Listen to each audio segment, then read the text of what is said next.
Polisi memastikan telah mengantongi identitas pelaku penusukan yang menewaskan Sri Hodijah, 47, seorang guru SD yang berstatus PPPK di Kecamatan Buah Pemaca, Kabupaten Ogan Komering Ulu, Oku, Selatan, Sumsel.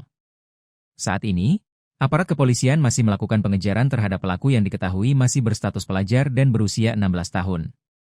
Kapolsek Buah Pemaca, Ibda Redi Saputra, mengatakan identitas pelaku telah diketahui berdasarkan hasil penyelidikan dan keterangan para saksi.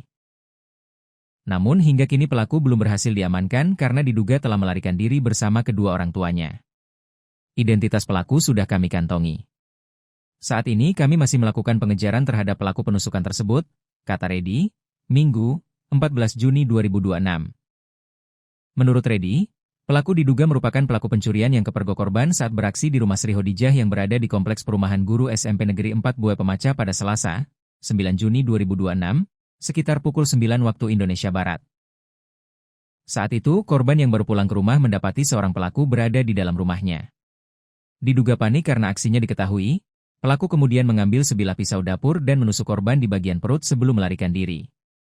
Korban yang mengalami luka serius masih sempat keluar rumah untuk meminta pertolongan kepada warga sekitar. Selanjutnya korban dilarikan ke RSUD Muara II sebelum dirujuk ke salah satu rumah sakit di Palembang untuk mendapatkan perawatan lebih lanjut.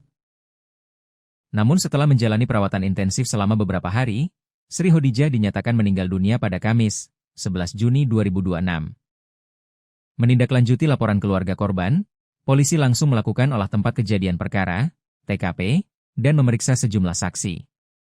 Dari lokasi kejadian, petugas mengamankan sebilah pisau dapur sepanjang 35 cm yang diduga digunakan pelaku untuk menusuk korban. Hasil penyelidikan sementara mengarah kepada seorang pelajar SMP di Buah Pemaca. Polisi kemudian mendatangi rumah pelaku untuk melakukan pencarian, namun pelaku bersama kedua orang tuanya sudah tidak berada di lokasi.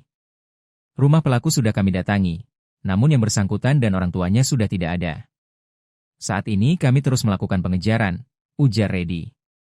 Polisi memastikan proses pencarian masih terus dilakukan untuk mengungkap kasus yang berawal dari dugaan tindak pidana pencurian dan berujung pada meninggalnya seorang guru tersebut.